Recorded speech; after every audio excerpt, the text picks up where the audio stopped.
Hi, everyone, and welcome back to How the Wise One Grows.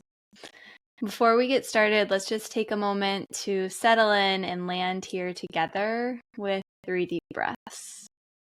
Just take a moment now to notice where your body makes connection to the earth. And then you can gently rest your eyes or soften your gaze if it feels safe. And take a big breath in, fill your chest, fill your belly with air. And exhale, open your mouth, let it all trickle out. Again, inhale, fill the chest, fill the belly with air. Exhale, open your mouth, let it all out. One more inhale. And exhale. I am so excited for today's episode because we have Liz Bowden back by popular demand. So if you missed the first conversation we had with Liz, you need to go back and listen. It's episode 5, and Liz talked all about microdosing and earth medicine. And today she's going to lean into this conversation a little bit more. So again, if you missed episode 5, go back and give it a listen and then come back to this episode. Just a quick reminder about who Liz is. Liz is a transformational breathwork guide, earth medicine facilitator, rewild coach, and microdosing mentor. Her soul-centered business, Rewild Spirit, offers eco-based coaching and microdosing mentorship to help others shed old patterns, wean off big pharma, expand beyond their capacity for joy and ease, and live in their wild authenticity. Liz, thanks so much for being back today. I love the purse. Yes. I'm honored.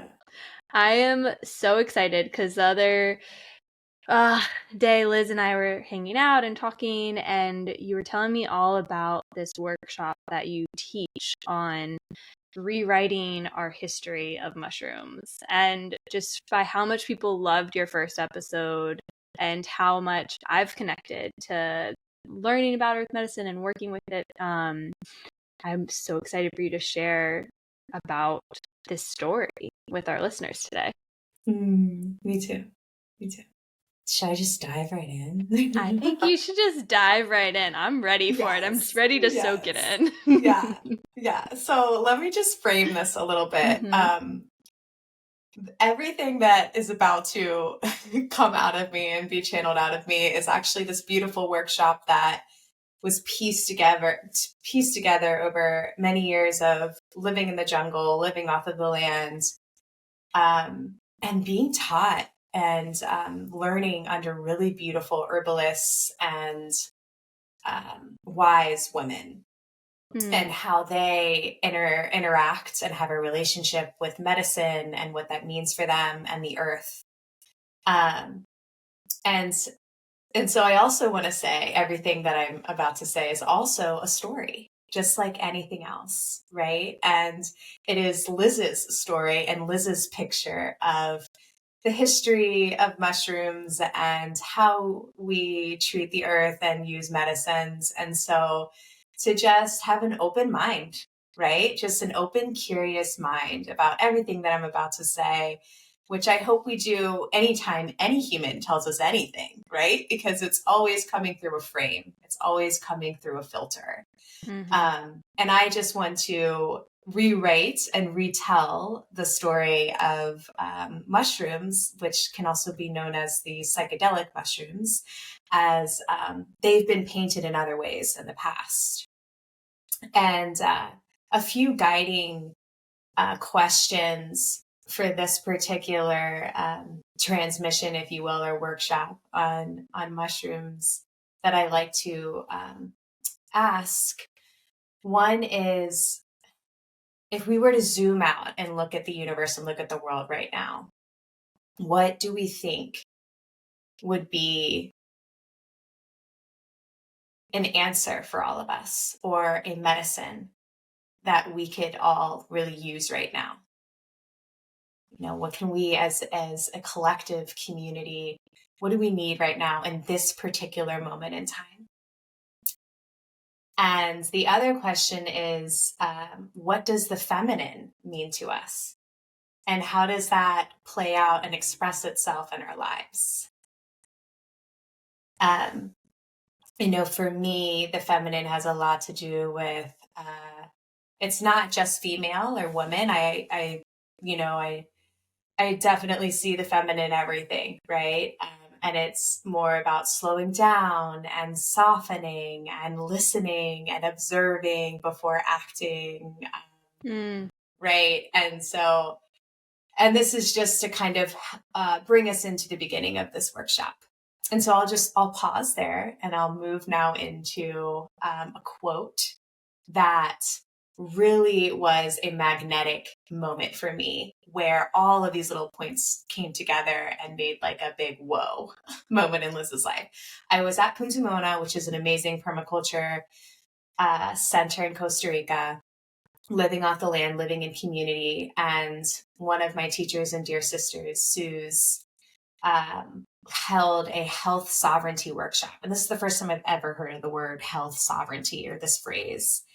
And she was actually leading it with Amanda Sage. And if you don't know who she is, she's an amazing artist. And they were doing this amazing fusion of art therapy and health sovereignty. So learning about how to make your medicines and learning how to express creatively through through painting. And the quote was, "Plants and fungi are wise beyond our understanding and have helped us to heal many times over.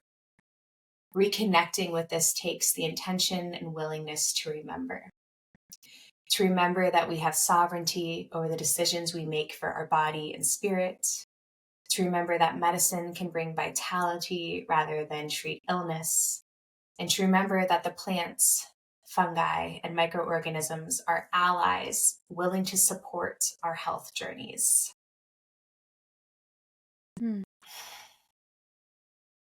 Yeah. And it was just like a big moment for me, where I was like, wow. At that time I was taking Adderall and Lexapro, and was just dabbling into making my own tinctures from plants, etc. And it kind of set me off on this mission to learn more about this. So was that kind of the moment for you where you started to have a shift in your relationship with earth medicine and with the medicines you were on and the way you were exploring that? Yeah. Yeah, that was the moment. And this word vitality, I was like, wait, what? Like, yeah. I think I had just been like, oh, we're all just kind of out here living on our baseline. Like, we're all just out here trying to get by. It's so much about survival in the day to day, and especially if there's someone, dealing with mental health on a wide spectrum, it's often more about survival versus thriving. Yeah, exactly. As someone who was experiencing adverse side effects to my medicines, I was like, wait a minute. I was like, you need to tell me that if I can get to the complete natural state of the medicine, like the purity, just straight to the literal root of the medicine, because what our pharmaceuticals are based off of are actual plants and herbs, right?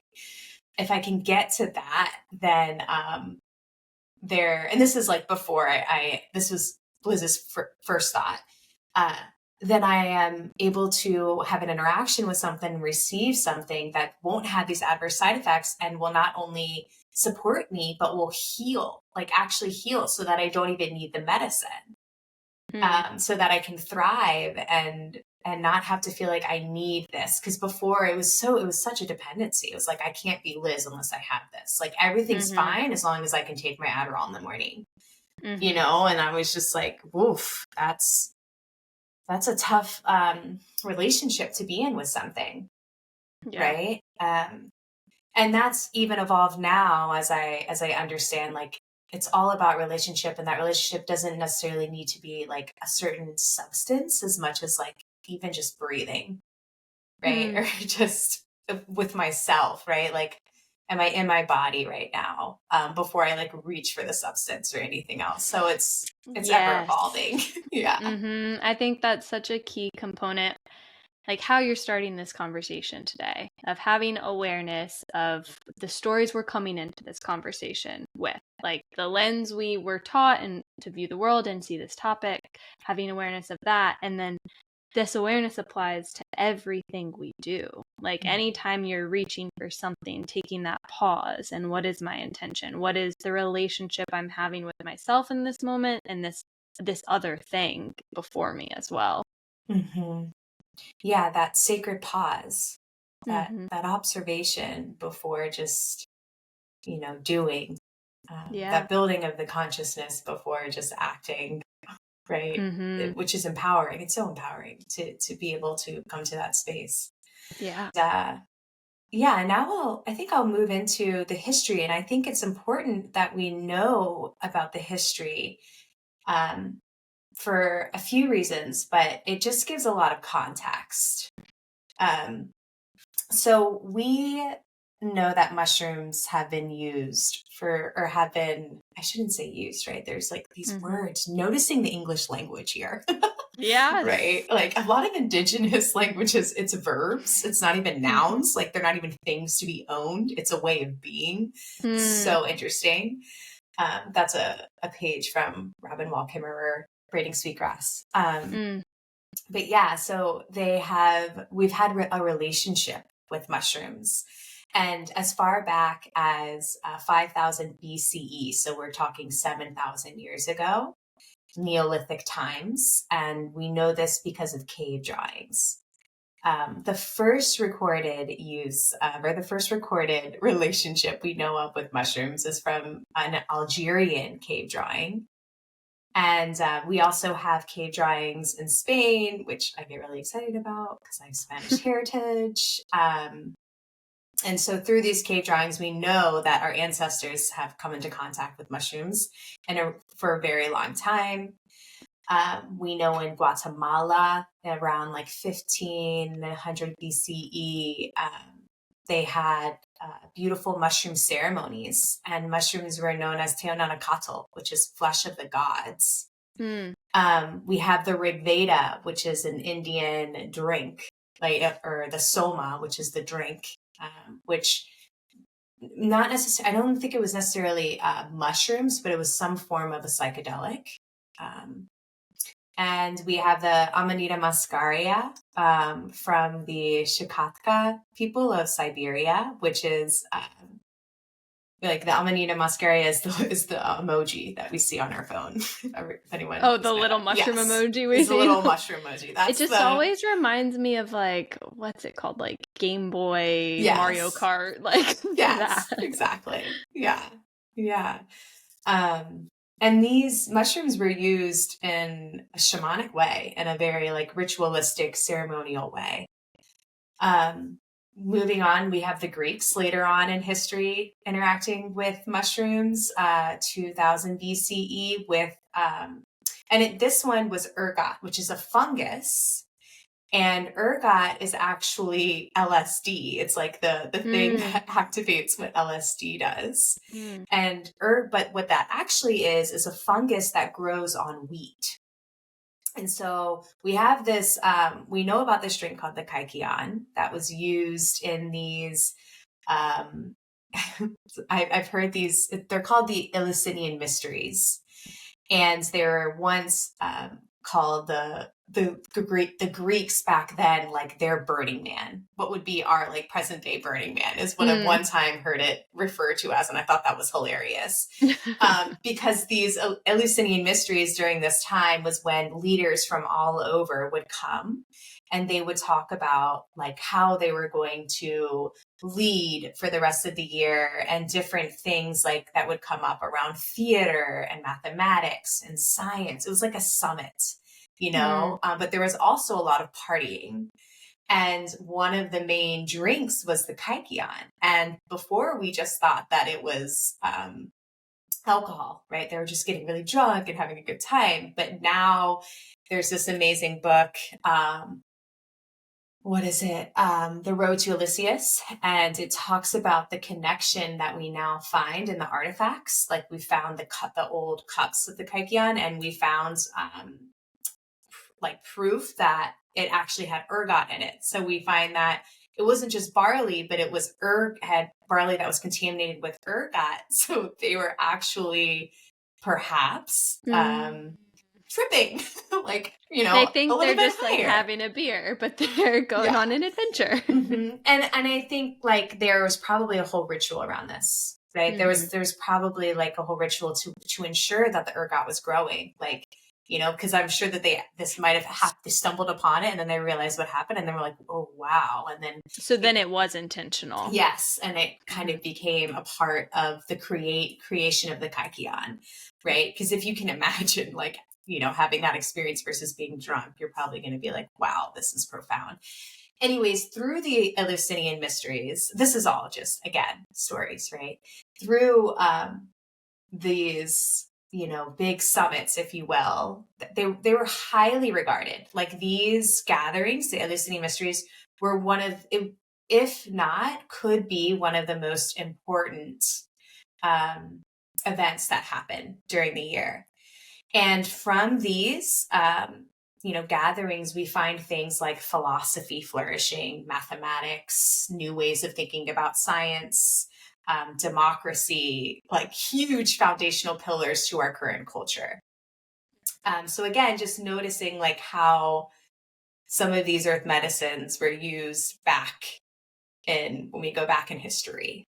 Do you know if that was like an intention of it, like that ceremony time? If it was like, we're going to do this experience and we have the intention of like, you know, cultivating these other things, or was it something that just unfolded? Like they had this ritual ceremony where these things were happening, and then after these discoveries were occurring, and it wasn't necessarily like, we're going to do X so we get Y. I think it was both, right? You know, I will say I am not an expert in the Eleusinian mysteries in particular. And it's so interesting if we can dive into it more around it and study up on it more. But from what I have read on it and what I do understand of it, what we do know is that it was a very, very important gathering. There was a lot of intention. There was a whole ritual to it. Like there was a beginning, a middle, and an end. It had certain rites of passages even within it of who could even attend. So I know that there was a lot of intention built around how it was conducted, right? And then from that, we saw so much flourish and come from that. Got it. Yeah. Yeah. So I guess I'm sure you're going to go into this, but just how did we get from that to like the war on drugs? Yeah, I'll get to that. Well, I do want to speak first to Maria Sabina. Did we speak on her before?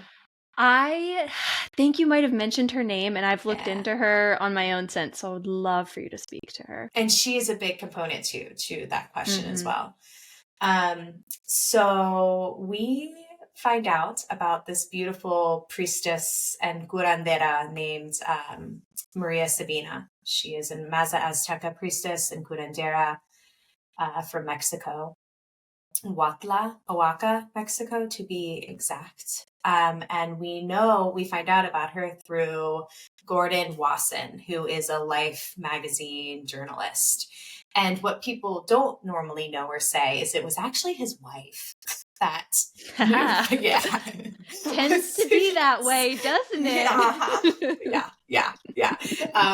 You know, and he was like, you know, the story goes is he, you know, was very much in love with her and followed her wherever she took him, because she was such a brilliant mind, so intelligent, an intelligent ethnobotanist, and just knew so many things about mushrooms and fungi and plants, and was a huge earth enthusiast.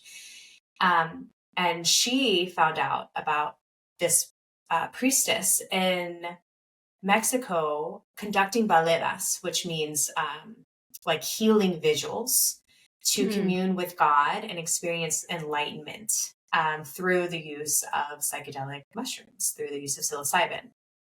And it was very much tied to Christianity, the way that she worked with the mushrooms. At this time, like we had already had missionaries come in and, do what they do in cultures. And so there's pictures that there's Jesus and there's saints. And it's very much like a holy ceremony that she's conducting with the use of the mushrooms. And she's healing the sick. She is creating beautiful spiritual experiences for people and supporting her community through the mushrooms. Can you remind me what time period this was again? Yeah, 1957. Okay. Yeah. Not that long ago. Yeah. Okay. Yes, exactly. And also 57, 60s during the height of, the 60s.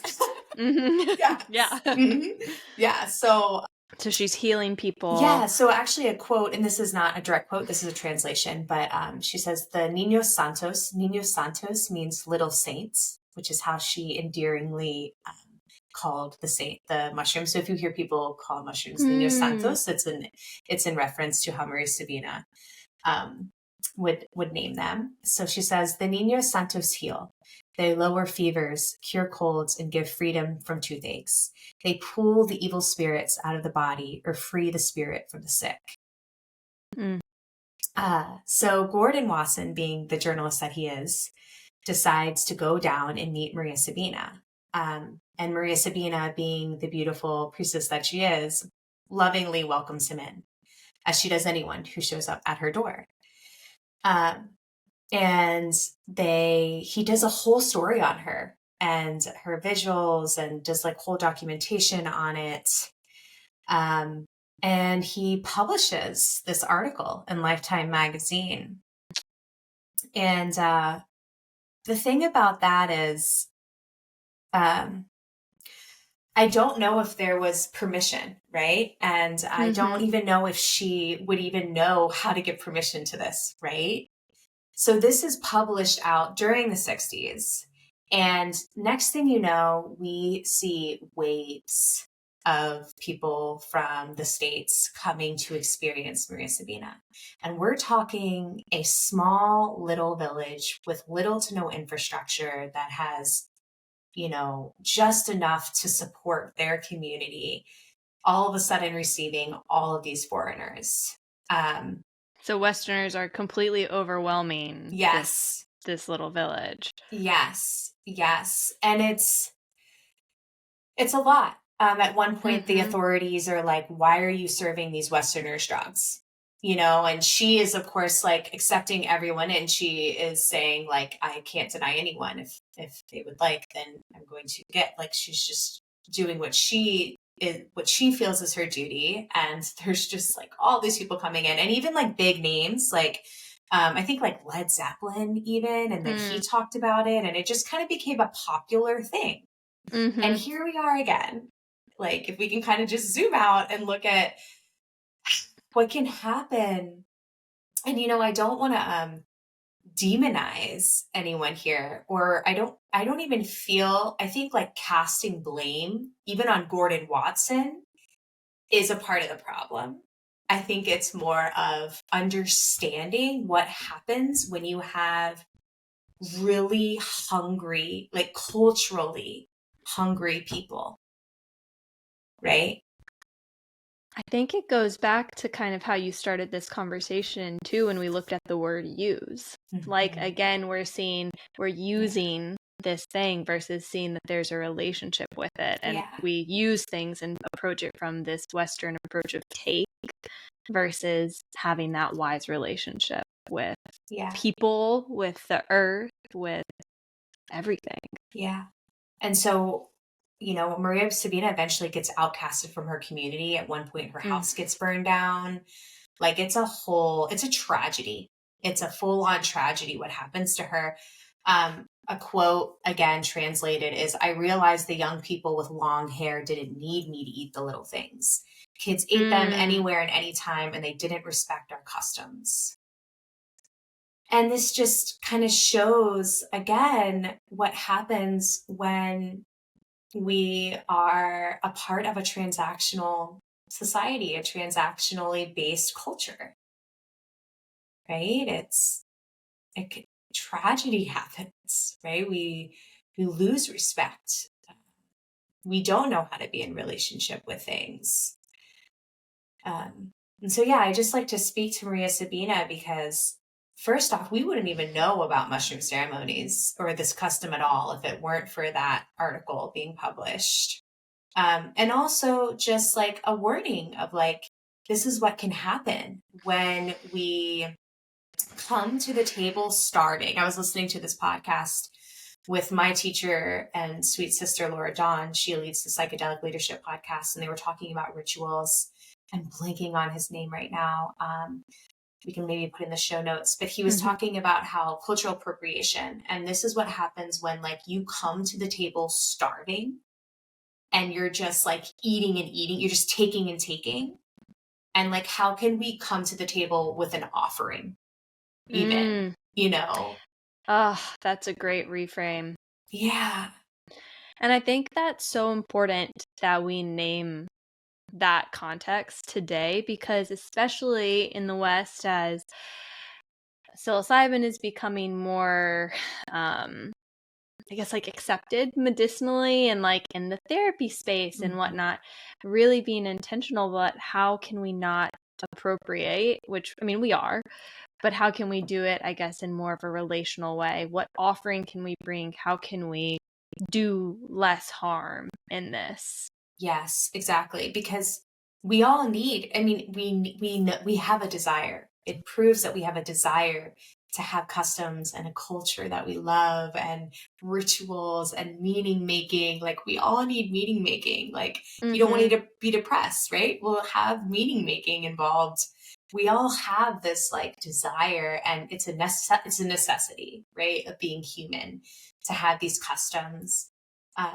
It's just, how do we do that again in a way where it's regenerative, right? And it's in irony, right? It's in a beautiful reciprocal relationship with things. And that's just going to take time and restoration.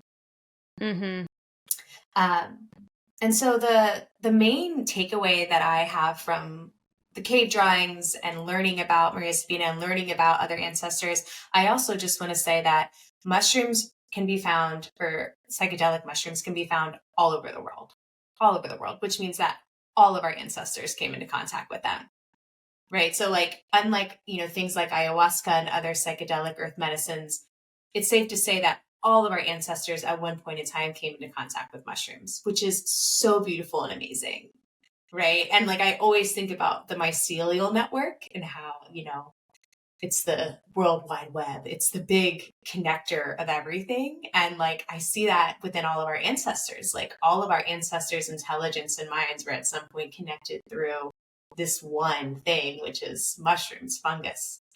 And so like, yes, this is something that you can begin to tap into, like maybe your ancestry and your lineage. And yeah, I just think that's so cool to think about.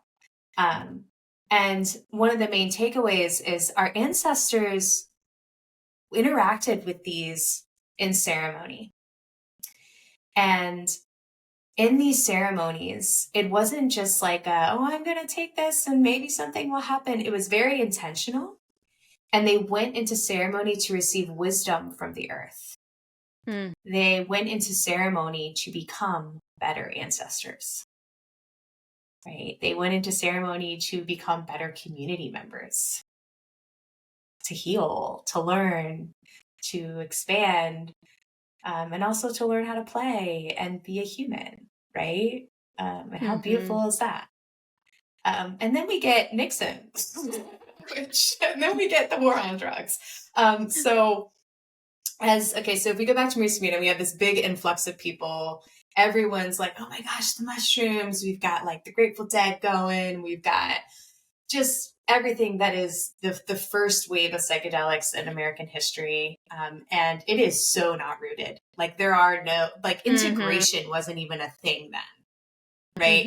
It's all over the place. Can you briefly speak to integration for those who don't know what that is? Yes. So integration is a framework or a concept around, after you interact with psychedelics, how do you weave that into your mundane? Like, how do you begin to embody the wisdom that you received? rather than just taking it and then, oh, that was a cool experience I had, and nothing changes after that. Mm-hmm. Right? Like, so how do you begin to be in your presence, show up differently in your life based off of this like really beautiful, most of the time intense experience that you might have had. So and we can go more into integration more, because that's a big thing that I'm in right now. Yeah. Yeah. And I think like that's everything, right? It's everything. Yeah. Um, Yeah. so back to and no one was integrating. No one. Then. Like we didn't know. Like it was just the beginning of everything. I mean, we had this is when we have Richard Alpert, who is actually Baba Ramdas, and he at the time was a Harvard's professor, and he gets fired because of his love for and advocation of LSD and all of the research that he was doing on it. And mind you, okay, so before we even have Nixon, so actually let me backtrack, because this is before Nixon. Before that even happens, from 1947 to 1970, we have over 40,000 patients in over 1,000 studies using psychedelics, in particular psilocybin and LSD. And we're finding amazing results. Like the medical field is just like, whoa, like amazed by these medicines. And then in the middle of that, in the 60s, is when we have the hippies, counterculture, etc. happen. So in the 1970s, when we have Nixon and the war on drugs. So like this is all kind of leading up to this. And then we have, this is when Richard Alpert, who's Ramdas, comes in, and Timothy Leary, and they're doing like all of these amazing studies and research on them. There's some really cool studies that came out, a lot of them revolving around like how you have like really beautiful mystical experiences when on these substances. But because it was unbridled, because it was all over the place, I mean, if we just look back at some of the pictures of like, Altamont in that free concert, and like just some of the other things, like the Jimi Hendrix era, like it was a shit show. It was all over the place. So, yeah. Right. And all of a sudden the government, there was a lot, and because there was a lot of psychedelics, what they do is they have you question everything. So a lot of the youth were questioning the government. They were questioning the systems. They began to take agency and power back and question everything. But it came at a rate that caused so much chaos that Richard Nixon and the government were like, we have got to do something. So then we see the Controlled Substance Act making these psychedelic drugs illegal. But they also deem them with no medical value. After years and years of research that we're maybe just starting to tap into again. Exactly. And, there were some like heroes risking their lives and still, underground continuing research. But it was. Yeah. And we also then had everything that needed to shift to take back the control, right? To bring everyone back under control, and for us to respect the government again, and all these things. Again, this is Liz's, how she is looking at this. This is when we then see narrative painting. This is when we then see, this is your brain on drugs. And all of a sudden mushrooms are now drugs. LSD is now a drug. Right. And if we look back, like ergot was used by the Greeks. So there's all of a sudden they're lumped into these controlled substances. And, we see the egg cracking in the skillet. Like this is your brain on drugs. And all of the, like, your child's going to jump out of the window if they take these, and just all of the propaganda that came out of that. And it wasn't just like a little bit, it took over the culture. Right. And it was effective. Like that is still common in many people's minds when they think about mushrooms, when they think about, psychedelics. It's like so ingrained to the point where we don't even realize it until we question it. I literally thought when I heard people talk about LSD and like when I would go to fish shows and all these things, I remember like if I were to interact with them, I'd be like, okay, I'm going to take this, but I know like I can't take a lot because it's taking a scoop out of my brain. That's literally what the narrative was in my head. Like I thought like, oh, if I take these mushrooms, like I got to be careful because it's going to actually harm my brain. Right. Wow, how powerful is that? Yeah, it was definitely how I even thought about them, and I'm talking like even just 5 years ago, you know.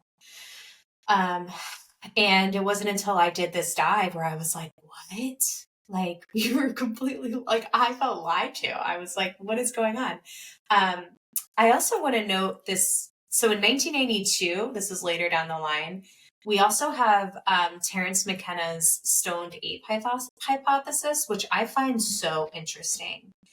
And it's about how psilocybin and mushrooms led to human evolution and rapidly advanced cognition, especially within language and spirituality.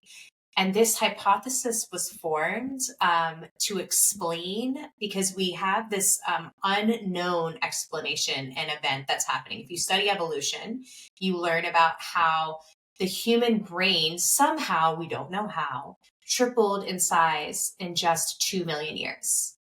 That is a drastic jump when you like look at the trajectory of everything. And so there's been many hypotheses as to why this happened, why this crazy jump tripled in size in just 2 million years.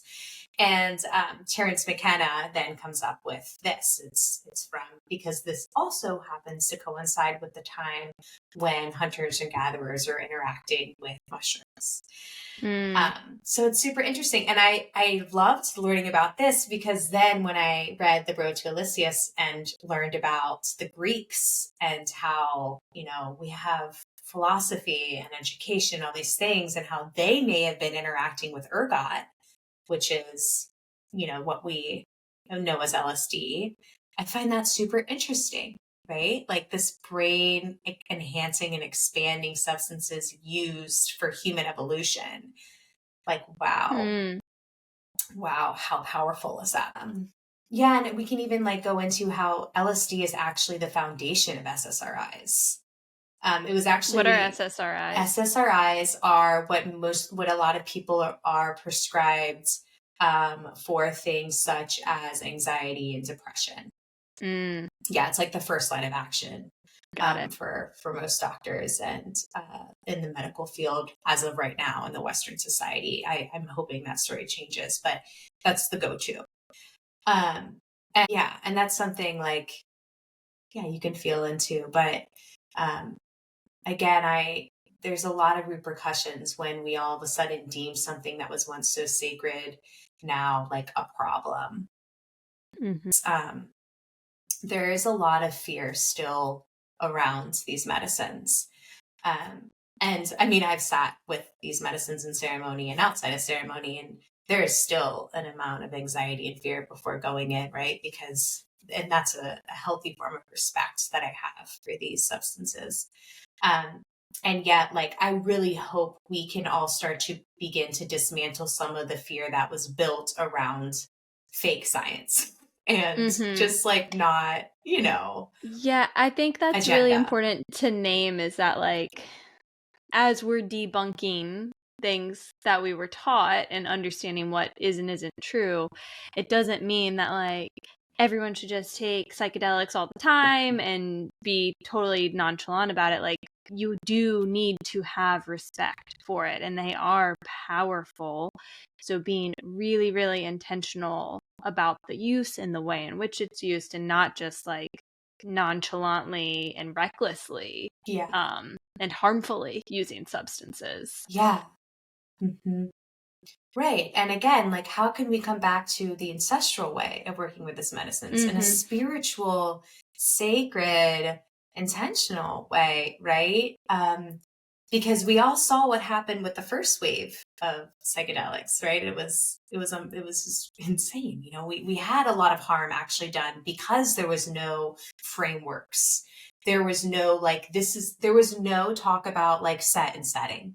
right? It was just Mm-hmm. like, whoa, shit, I just took 10 grams and now I'm like, that caused more trauma, right? Because you were Yes. not ready for that Yeah. experience and you were not properly held and you were not in a safe place to go there, Yeah. right? So as this, this time period has kind of been labeled this second wave, or like the psychedelic renaissance, if you will, of these medicines. And how can we ensure that that doesn't happen again? Like, there's so many different Mm. things that we're learning as humans as Mm-hmm. we come back into interaction with these medicines. Mm-hmm. But I just like to remember, like, this is deep for me. It's deeply spiritual, and also like spirituality can be fun and silly. Like, I also don't want to be that person that's Yes. like, you need to have like a full on like shaman, and like, if that doesn't Mm-hmm. speak to you, that doesn't speak to you. Like, Mm-hmm. there's something to be said about like getting a bunch of your friends together and having like an amazing night with interacting with these as well too, right? Mm-hmm. Right, if that's expanding your capacity to feel like pleasure and joy, like that's a form of medicine. And especially if you can bring that into your everyday life, right? Mm-hmm. Because we know that like love and compassion actually activates much more of our brain than anger and fear, right? Mm-hmm. And like leads to health, right? Leads to Mm-hmm. vitality, leads to thriving as a human. So yeah, and I think that's also why we now see microdosing being such a popular thing, is because like it's incremental. It's such a small amount. So when you talk about microdosing, um, we're talking about a sub-perceptual amount. So you're not even taking enough to really be aware that you even took it. It's like you take it and then you look back on your day and you're like, wow, I was really present.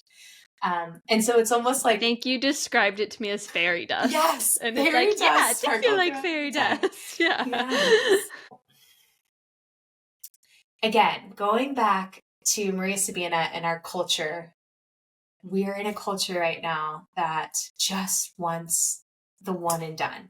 Like, just give me the medicine and cure me now. Mm-hmm. Just let me not feel this way anymore. Just let me be healed right in this instant gratification. Let me just get on the Instagram and get that instant like once I post. Like, let me get that validation. This form of starvation, right? That's going on. And if we can start to look at the healing journey, look at the medical system, or the way that we treat medicines and our bodies and the healing process in a way that is more relational, incremental, slow. Right? I hear a lot about like quantum leaping and these like huge shifts. And I'm like, yes, I believe in miracles. Hell to the yes. Like, miracles happen to me each and every day, especially today, is a mantra that I have every morning. And I so profoundly know this to be true. And yet, how do we titrate this? How do we stay embodied through the process of healing so that we don't have a crazy withdrawal? We don't have this, um, what is the word? We don't, spiral back into our old ways. How do we make it so that's sustainable and regenerative and it makes lasting transformation in our life? Right. And just like when you plant a seed and it takes watering it and attention and sunlight and community and time, that's what our healing requires. Right. So it's not like you're going to go take 5 grams of mushrooms and be completely healed. Like, Mm-hmm. we signed up to be humans on a human timeline, right? And we signed up Mm-hmm. to be on the earth, on the earth's timeline, and in a timeline that is, and time is a construct, but there is a natural order to things, right? And that must be respected. And not only must it be respected, but it's where the magic really is. Mm-hmm. Yeah, like miracles, like you were saying before, don't have to be big grand gestures. They're the small little things every day. They're Mhm. breathing when you wake up in the morning. Yeah. Yeah. Yeah. I think it's like I forget it's an indigenous saying of like, you're not actually a grown up until you're in your 50s. Mm. And I'm like, yes, Yeah.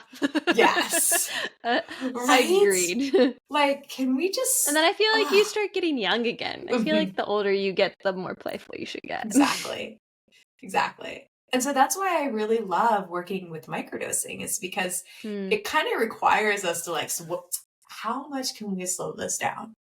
You Mm-hmm. know, like the nervous system. We have a nervous system.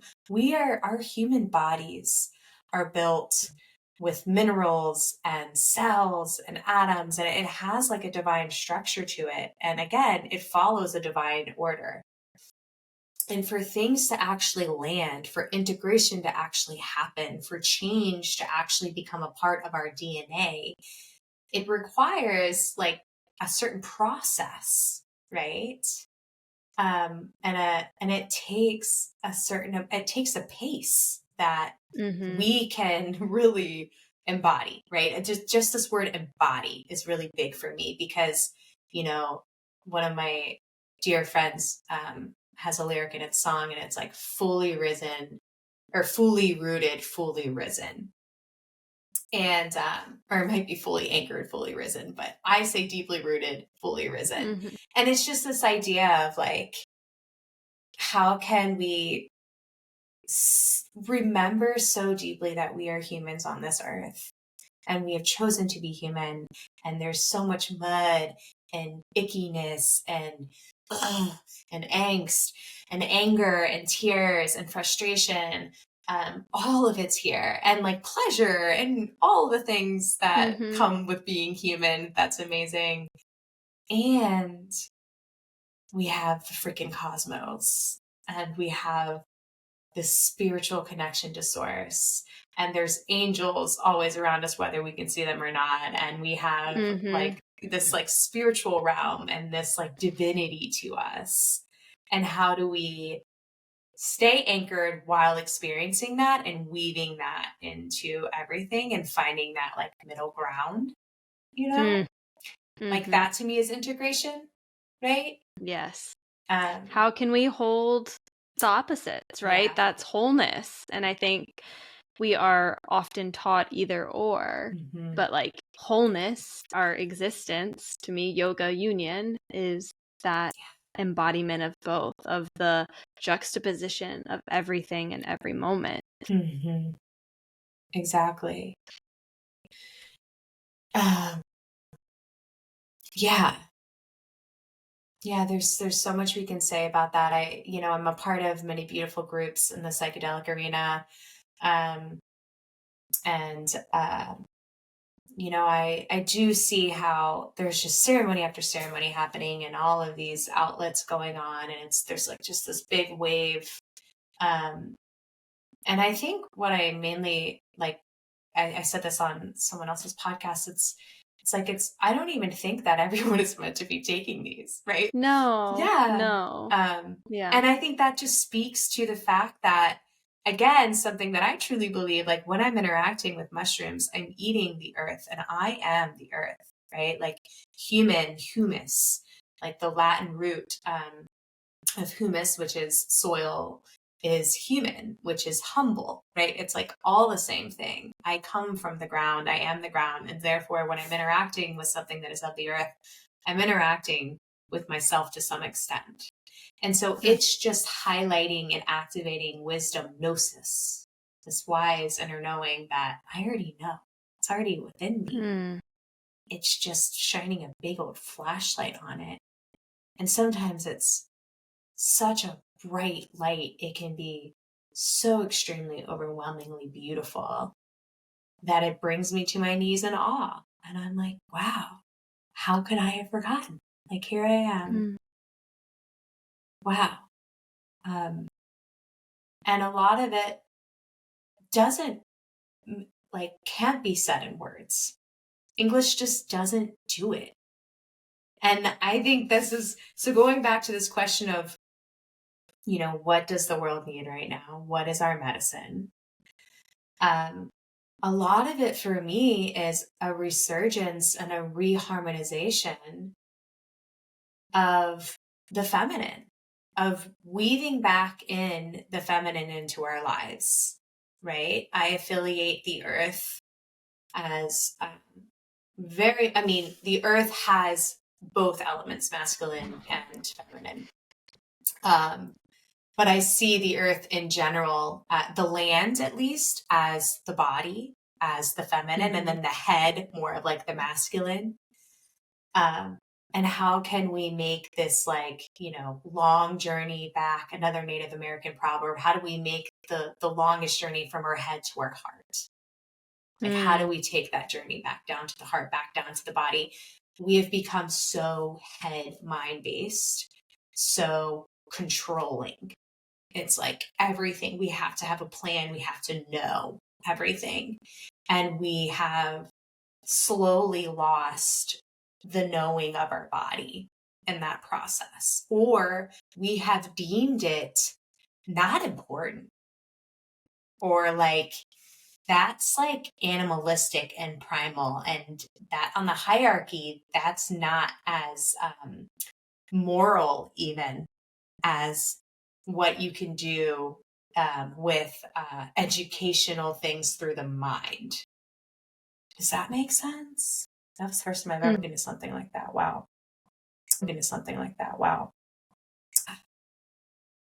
Yeah, I think like when you first held space for that question, like I think a lot of it for me is what I've been exploring through this podcast is like how we can reconnect like to ourselves, to one another, and to the natural world. And I think that's so much of what is capable when we live with awareness and intention.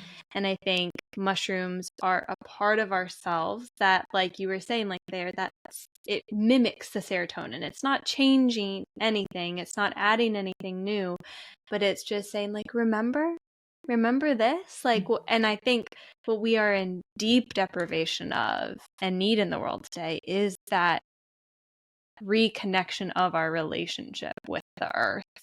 And then that ripples into everyone and everything as well. But I think similar to what you said is like, that's where the divine feminine can come in. It's not about control and dominance. It's about care and relationship. And maybe that's what is possible in this, second wave, this renaissance of mushrooms can be like with more emphasis on microdosing. There can be more emphasis on that embodiment and intention and integration to help us remember and to help us reconnect. Yeah. This deep remembering of how to be human, and what that means for us. Like how do we reconnect to the land? How do, there's even a part of me that believes like, even if we can heal our relationship to food, so much can be done, because healing our relationship to food is healing our relationship to the land, which is healing our relationship to our bodies. I mean, there is no coincidence when we look at how we treat our bodies and like the food system and the devastation that is our food system right now. And then the links and the correlation to the ecological crisis going on right now. A macrocosm to a microcosm. It's all related. If we can start to heal that relationship that we have with the food and how we grow it and what we put into our bodies, knowing that that's everything and so important, and that's the fuel and the energy that we give out as humans, only then will we start to see a shift in the climate and in everything that's going on with the earth, right? And the devastating And again, there's that transactional relationship of like, let me take these resources without having a seventh generation mindset, right? This Native American mindset of like, well, what about the future? What about my grandkids? Like, how can we incorporate that into our decisions? The point, you know? Where can someone start as they want to rewrite their story with their relationship with psychedelics and or the earth? Like, how can we start to begin again here? Follow the threads. Mm. I think something that's so beautiful about being a human and living on earth is how we each are so highly unique.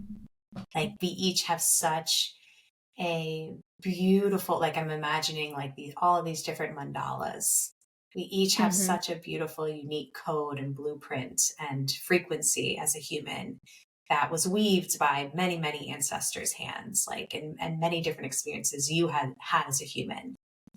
And so maybe there was something that I said that triggered you, or maybe there was something that I said that just had a profound pause within you.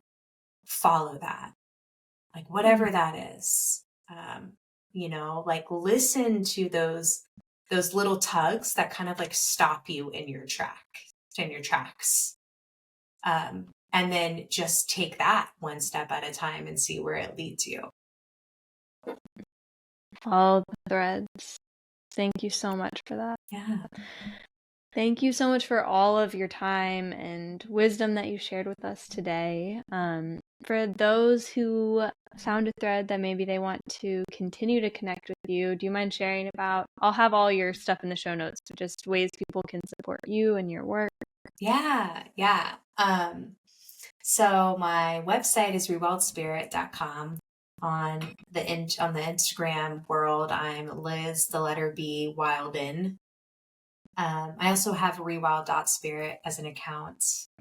I have a microdosing course that will be coming out. It'll be self-paced. And I'll also be holding a group. And then I do a lot of one-on-one programs with people to just build resiliency within the nervous system and get to know each individual personally.